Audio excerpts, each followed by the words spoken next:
Chapter 10, Bergson's Evolutionary Philosophy.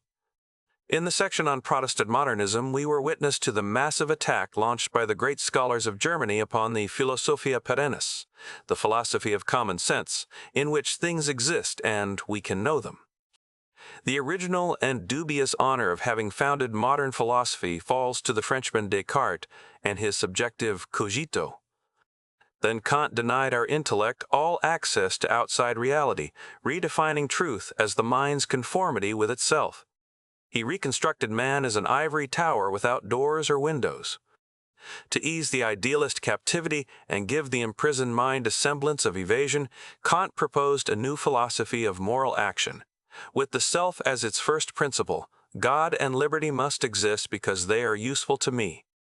Hegel then pushed the Kantian worldview to a new extreme with his pantheistic evolutionism, melding everything into its contrary. Hegel's being-nothingness dichotomy, by successive oppositions and syntheses, transformed itself into the human brain, which eventually becomes God through gradual awareness of its own divinity. This Franco-Germanic idealism permeates all of modernist philosophy, explicitly or otherwise. At the turn of the 20th century, a new star appeared on the philosophical horizon, this time in France, Henri Bergson. He was not a Catholic, but his disciple and successor at the College of France, Edouard Leroy, was himself a practicing Catholic, as was Maurice Blondel, Bergson's chief philosophical apologist. In spite of his originality, Bergson remained faithful to the three principles which make up the Achilles heel of Kantianism, revolutionism, ignorantism, and egology. The last of the three will receive special mention in a final discussion around Blondel's eminent method. 1. Life and teaching of Bergson. Born in Paris of an immigrant Jewish family, Henri Bergson, 1859–1941, showed a remarkable aptitude for mathematics, but chose to study philosophy instead. He was a student at Oyer-le-Prune and Boutroux, then professor at Angers and Clermont, before settling definitively in Paris. He began teaching at the College of France in 1901 and became a great favorite among the youth, whom he inspired as much by the depth of his teaching as by the captivating eloquence of his style. Bergson offered his young audience a doctrine to free their souls from the bonds of scientism and materialism gripping intellectual France, a doctrine mingled with profound admiration for the great mystics of the Catholic Church. His philosophical masterpiece is Creative Evolution, published in 1907, the fruit of long years of teaching. It was to exercise a powerful influence on the modernists of his day. He was named president of the Intellectual Commission of the League of Nations and received the Nobel Prize for Literature in 1928. The Two Sources of Morality and Religion, 1932. Bergson's final work reflects his religious and moral preoccupations as he approached the end of his life. The book is an argument from mystical intuition for the existence of the divine nature. He almost converted to Catholicism but decided against it on his deathbed, fearing lest his conversion appear as a betrayal of his persecuted Jewish brethren. Bergson's philosophical system was meant as a response to several other contemporary schools of thought, to Kant and Comte, Spencer and Darwin. He wanted to propose an escape hatch from the suffocating prison of German rationalism and of materialistic French determinism. His new spiritualist philosophy was an attempt to account for biological evolution while avoiding the pitfalls of Kant's rationalism and Spencer's materialism. For historians of philosophy, Bergson is the creator of the last great modern philosophical system, not counting existentialism, a non-system by definition. Bergson's entire doctrine hinges on a single universal principle, evolution. Essentially, he taught that reality is not the stable being which we know with our minds, but a pure becoming to which intuition is our only guide. Bergson was a consummate psychologist, and his theorizing began with an analysis of the human subject. He divined that self-reflection gives man an intimate, intuitive understanding of himself. Eureka! At last, he had hit upon a new faculty of knowledge, capable of salvaging metaphysics. Bergson followed Kant by denying the intelligence any capacity for absolute truth.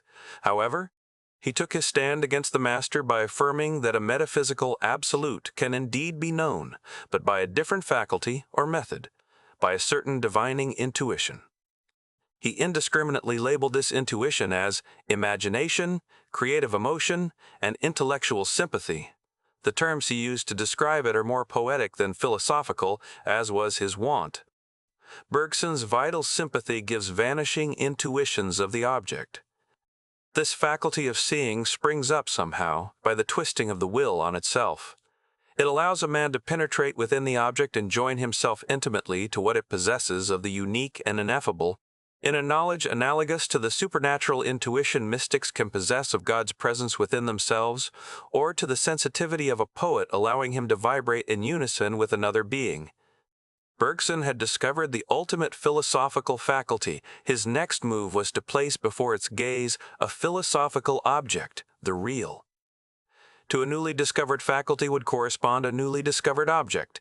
The object of vital intuition would be the élan vital, the life force or impetus of life. For behold, absolute truth, the only reality, is but pure becoming. All things become. Nothing remains identical to itself. Nothing is distinct from anything else. Bergsonian becoming is duration in time, life force, and self-awareness, all three synonymous in his writings.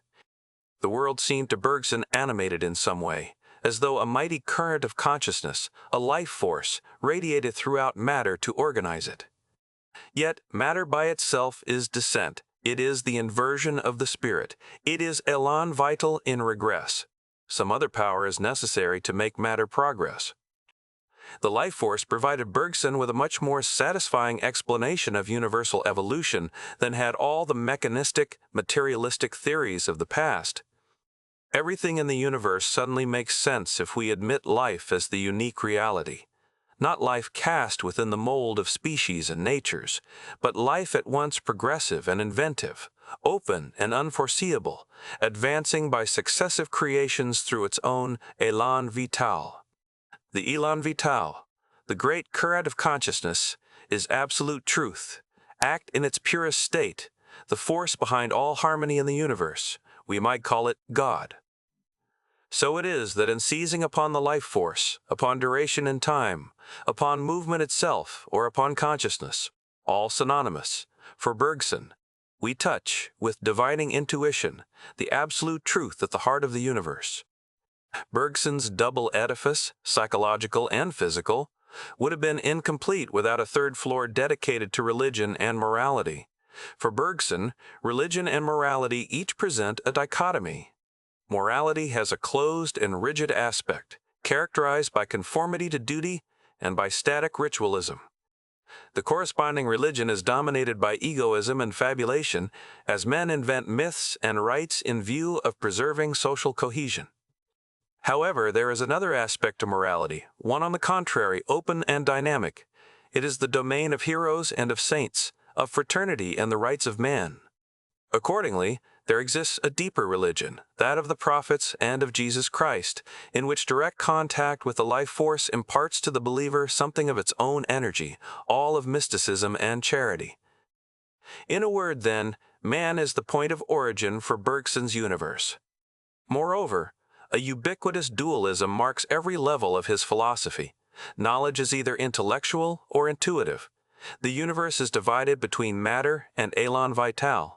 Morality and religion are either static or dynamic. He does not reject either side of the dichotomy but integrates the material and static aspect of things into what is living and dynamic and hence more truly real. Not surprisingly, historians of thought hail Bergson's philosophy as a remarkably coherent system, revolving around one supreme principle, creative evolution. As such, it earns him a place rather with the anti-intellectual existentialists than with the idealists who built everything around the mind. He is more closely related to Sartre than to Kant, to Heidegger than to Hegel.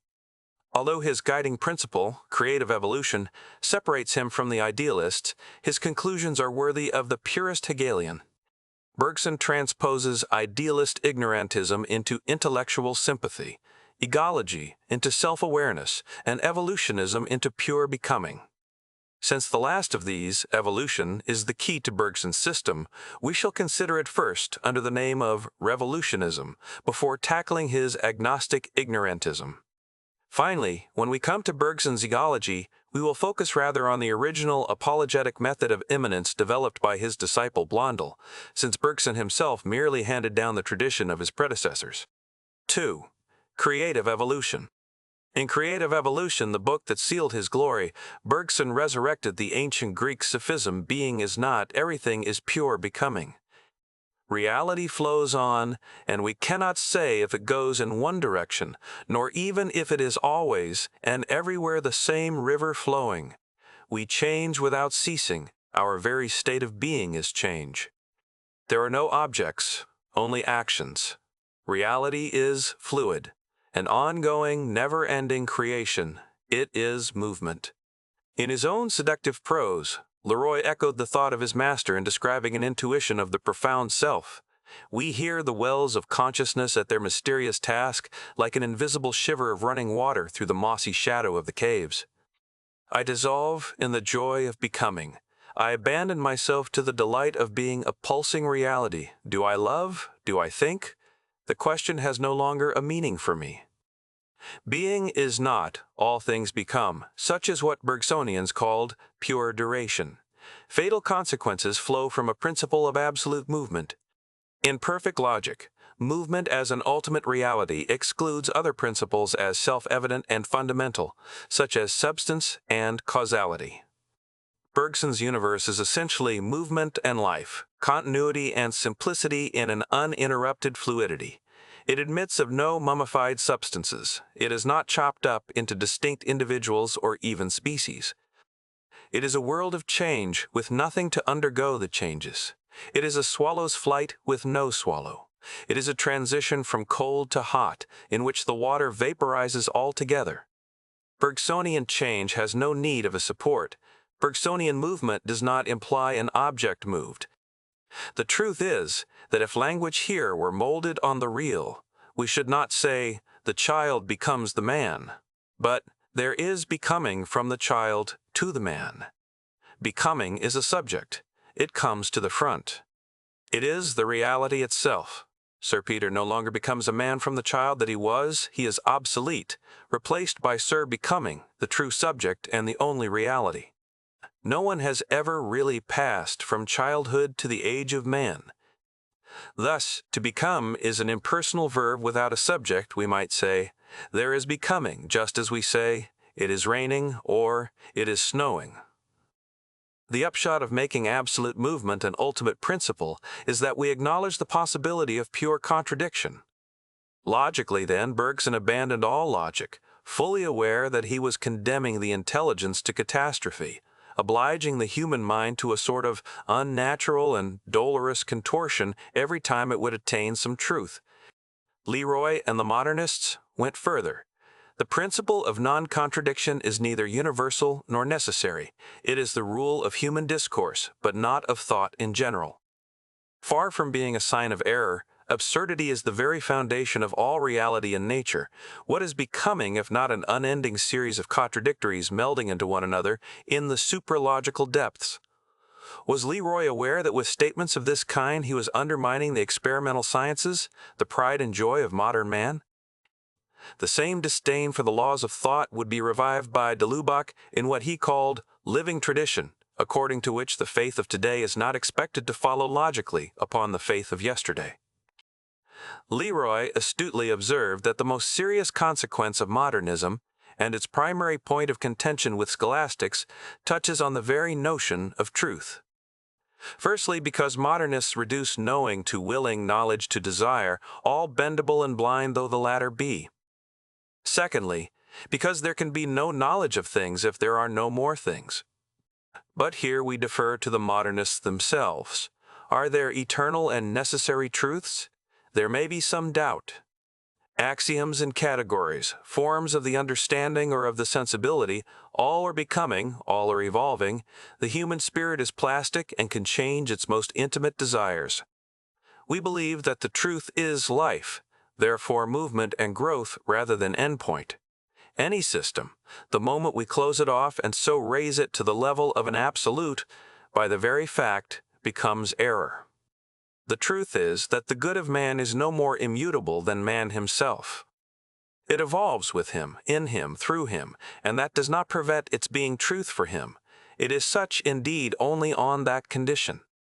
You seem to believe that, in the religious and moral order, the true and the false are absolute, well-defined categories. That is not quite the case. Thus, truth is not a function of reality. A thing can be true without being real. The result is a Blondelian definition of truth, classic among modernists, the mind's conformity to life. Such is supreme error, for an error touching the first notion of truth leads astray in all that follows. 3. Bergsonian ignorantism. Bergson acquiesced to the critique of pure reason, in which Kant places reality out of reach of the human mind. Leroy expressed the Kantian principle in a classic modernist axiom: anything beyond thought is unthinkable. Leroy considered his argument unassailable. Thought, in search of an absolute object, finds nothing but itself. Thought is being itself and the structure of all reality. Idealism is inevitable. When Bergsonians accepted a priori such a defeat of thought, they were setting out on exactly the same road Kant took as he pursued his ignorantist philosophy. Yet, had not Bergson dedicated his efforts to the rediscovery of an absolute? Indeed, but Bergson settled for a metaphysical absolute, which purged reality of its being. Nature and causality vanished along with being. In a word, Bergsonian absolute reality is a great void. Our philosopher denied being in favor of pure duration, since for him contradiction and change constituted the matrix of reality. His entire system is radically ignorantist, since his first step was to destroy the object of the intelligence. Bergsonian ignorantism has another source. Reality, such as it is grasped not by the intelligence, but by a newly proposed faculty, intuition. This new faculty happens to be anti-intellectual and far from universal. Bergson referred to his hypnotic intuition as the continual humming of the soul, or as the uninterrupted buzzing of life in its depths. Leroy is even more evocative. Let us push still further into the hidden retreat of the soul. Here we are in these regions of twilight and dream, where our ego takes shape, where the spring within us gushes up, in the warm secrecy of the darkness which ushers our trembling being into birth. Distinctions fail us. Words are useless now. We hear the wells of consciousness at their mysterious task. The most worrisome aspect of this chimerical intuition is the multitude of strange and contradictory revelations to which it gives rise in the various authors. Bergson claimed to touch the essence of life, as indeed of all matter, but Blondel rather perceived a concrete and progressive manifestation of the infinite. Leroy glimpsed the presence of God. Before any of them, Schelling had discovered within his intuition the stability of eternal life, contrary to all of Heraclitus's disciples, who detected only pure becoming. What discoveries would this divining sympathy hold for future adepts of intuitionism and mysticism? All is possible and all is believable when the only standard is sentiment and the flare of the individual instinct. St. Pius X rightly declared intuition to be the mother of the modernist heresy. It seems to us nothing short of madness to accept for true, and without investigation, these incomplete experiences which are the vaunt of the modernist. From these ignorantist theses denying the power of the intelligence to attain the nature of things and destroying all knowledge of reality and of first principles would emerge consequences disastrous for apologetics. Let us imagine someone denying the immortality of the human soul. In Bergsonian philosophy, matter and spirit are but two directions of a single action. Physical is only mental, but inverted. Truly, how can we hope to prove the immortality of the soul to unbelievers when the distinction between you and me is itself an illusion? Some deny the reality of miracles, understood as suspensions of the laws of nature. For Bergson, uniform laws which help us explain natural events only exist in our own intelligence, the faculty with which we chop up and deform reality. Since nothing is uniform in Bergsonian reality, Laws and their exceptions are irrelevant. Miracles are obsolete. What might have seemed miraculous is in fact simply a natural event with an element of surprise, requiring no particular intervention on God's part. Such an arrangement perfectly satisfied Loisy, since it eliminated miracles while seeming to retain them. Moreover, for Loisy, miracle and prophecy are but antiquated forms of religious thought, bound for extinction. Some reject the existence of God.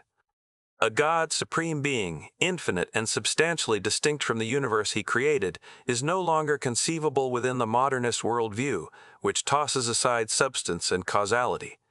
Modernism echoes Hegel. For whom God is in the process of becoming, it imitates Renan, who answered, "Not yet," when asked if God exists. The Bergsonians declared that God is creative emotion, love and action, life and perpetual becoming, and the concentration of duration. God thus defined has nothing of the already made. He is unceasing life, action, freedom. Creation, so conceived, is not a mystery. We experience it in ourselves when we act freely. There is no need to appeal to a mysterious force. The presupposition that the creative act is given in block, in the divine essence, needs to be eradicated. I do not present this center from which worlds shoot out like rockets in a fireworks display as a thing, but as a continuity of shooting out. For us, God is not, but becomes. His becoming is our very progress. Such is what Bergson had the audacity to describe as orthodox pantheism. Is this the thought of a lone philosopher, or do ecclesiastical modernists hold the same ideas? There can be no doubt when we read from the pen of Loisy, if we find ourselves grappling anew with the problem of Christology, it is due to the integral renovation which has taken place and still continues within modern philosophy. The question at the heart of the religious problem of the present day is not to know whether or not the Pope is infallible, or whether or not there are mistakes in the Bible, or whether or not Christ is God, or if there is such a thing as revelation. So many secondary problems or problems whose meaning has changed and which now hang upon the great and unique problem. Rather, it is to know whether or not the universe is inert, empty, deaf, without soul or viscera, if the human consciousness is able to find a truer, more real echo than within itself. There is no proof we might call definitive, allowing us to give a yes or a no. In layman's terms, the problem is the philosophical question of whether or not there exists a personal God distinct from man, a question upon which the leader of the modernists, on the coattails of Hegel and Bergson, is not yet able to pronounce. In spite of the fundamentally anti-Christian tenets of his system, Bergson continued to maintain the superiority of the Christian religion as evidenced by its universality. Yet for him, the value of a religion is due only to its initial creative emotion, independently of all rational foundation. For Bergson, the revealed dogmas, the Holy Trinity, the Incarnation, and all of the organization of the Church's hierarchy and sacraments are fabrications emerging from primitive religions or from the emotion of an original charity. For all intents and purposes, he preached the religion of Schleiermacher, for whom knowledge of God is essentially sentiment. In both cases, the believer never leaves the realm of pure consciousness, the source of emotion. This same consciousness, without reference to the exterior, is where Bergson's disciple Blondel discovered man's natural need for the supernatural and the yearning for revealed religion present in the depths of everyone. 4. Blondel's immanent method. The new apologetic method, called of the threshold du seuil, was inaugurated with the book Action Paris, 1893, written by the Burgundian Maurice Blondel. He might as well have been German, given the obscurity of his ideas and of his style, to say nothing of his sentimentality. In this doctoral dissertation, the young philosopher laid siege to the prison of the individual consciousness in the name of action. He later explained, "There is one notion to which modern thought jealously clings as the condition for all philosophizing, and that is the notion of immanence. In other words, the notion that nothing can enter into man which does not first come from him and correspond in some way to a need of expansion.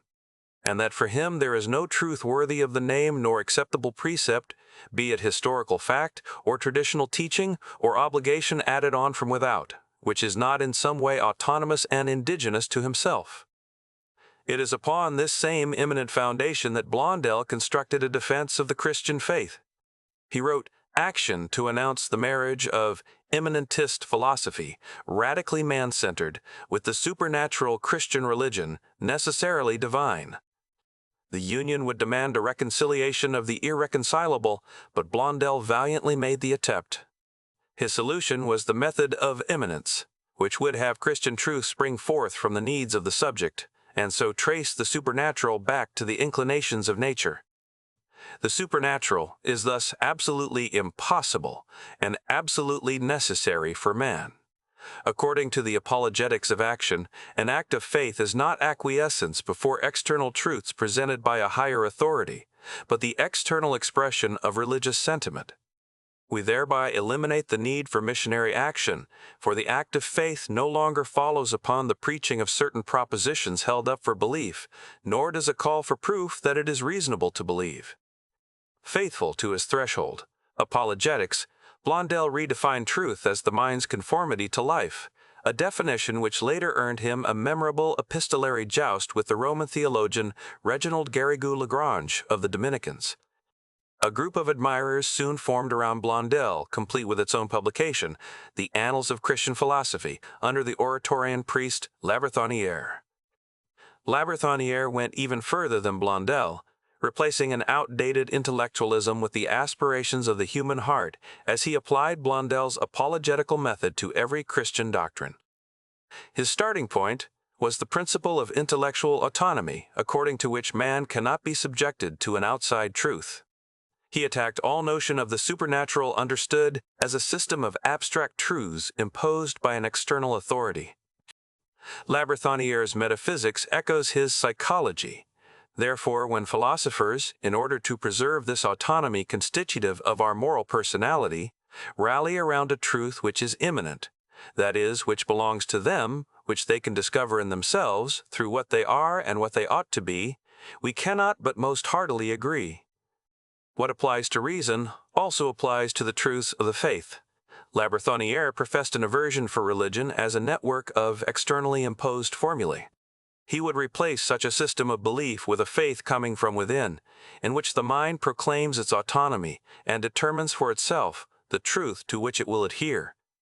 Quite naturally, then, Labrethonière disdained all dogma in favor of a kind of mystic spirituality. Christianity is first and foremost an active presence of God within humanity, and if it proposes to our belief a system of supernatural truths, it is because we have a supernatural life to live. Humanity has never believed except in view of life, and by living. Labrethonière had the candor to expose Blondel's fundamental confusion of the natural and supernatural orders. Since there is a supernatural order, since every man is in fact, we do not say by right, called to live supernaturally. It must be that God acts by His grace on the heart of every man and penetrates it with His charity. It must be that the very action which fundamentally constitutes our life is in fact supernaturally informed by God. Even unrecognized, God is always there. Blondel's obscure theory was advocated by a number of prominent friends and quickly found itself the object of bitter attack. Ironic, for in its original form it could scarcely have attracted general interest.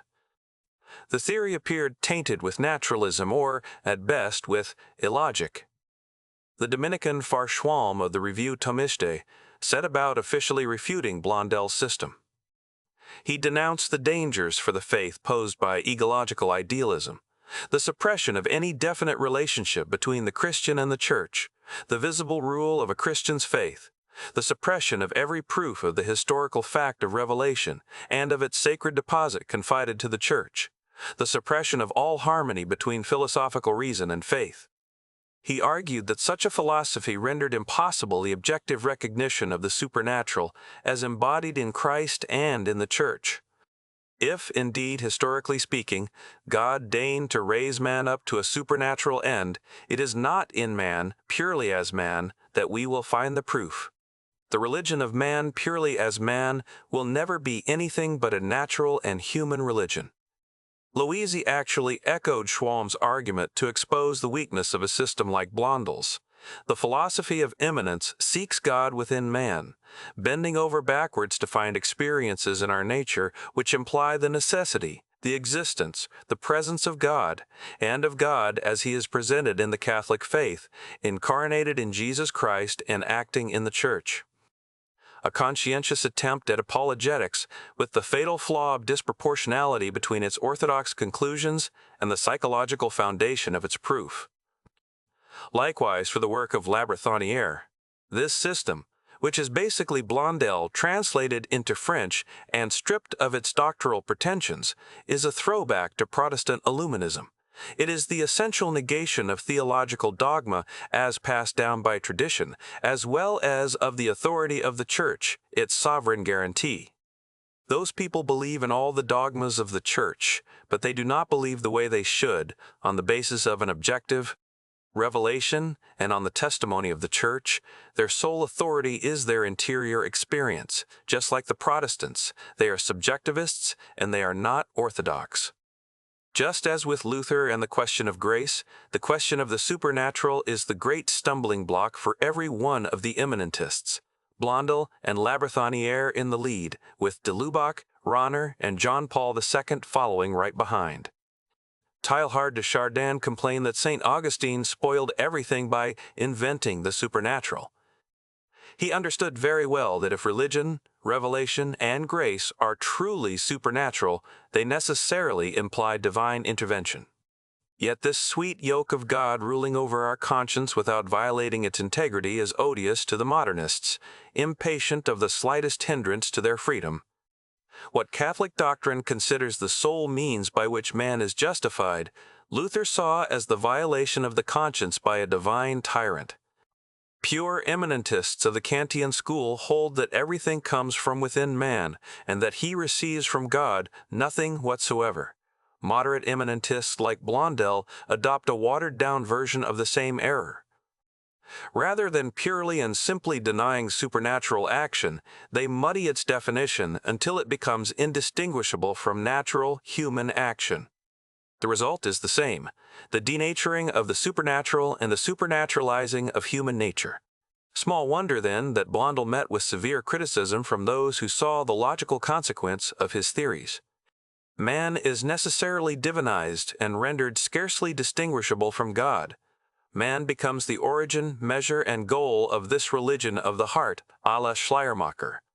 The immanent method remains faithful to all that is immanentist. It is pure monistic, pantheistic fantasy. Such is the basic structure of this ivory tower with neither doors nor windows, in which agnostic subjectivism would hold reason enclosed, as in a seamless prison. Such is the Tower of Babel of modern philosophy, reigning over the most astonishing confusion of ideas and languages. Descartes laid the first stones by his subjectivism. Kant built up an edifice of colossal proportions, eminently complicated and uncomfortable. Hegel maintained its towering heights in a continual fog of non-being. Bergson, in turn, and the modernists after him, did not want to demolish the Kantian monument and merely added another floor. He had the noblest of intentions, to correct the excesses of Kant and reconquer reality and absolute truth, given up for lost and unknowable. However, Bergson did not build a top floor but dug out a basement with the tool of creative imagination deep within the human subconscious. There, deprived of the light of reason and guided by blind intuition, creative emotion, he produced works in a language of brilliant inspiration. He was doomed to failure by the method he chose. The basement is never the place to cut out doors and windows. Turning off the intelligence is not the way to shine a light on reality. Only later would Bergson's philosophy be applied to religion, obliging Rome to issue a condemnation. When St. Pius X bombarded the overbold edifice of anti-intellectualism with multiple anathemas, he was defending human reason against the suicide of absurdity. The Pope wanted first and foremost to defend the deposit of faith, but he was obliged in so doing to warn philosophers against the guiding principles of modernism. Kant, Hegel and Bergson are in reality the most dangerous captains of the modernist assault, taking their hatchets to the very roots of dogma and the gospel. Their philosophical synthesis, particularly that of Bergson, dovetails perfectly with Schleiermacher's religion of sentiment and of the conscience. Ecclesiastical modernists, notably Loisy and Terrell, were great admirers of our French philosopher. Quite simply, the philosophy of creative emotion corresponds to modernism perfectly. Bergson's system is tailor-made to accompany an imminent revelation and symbolic dogma in perpetual evolution.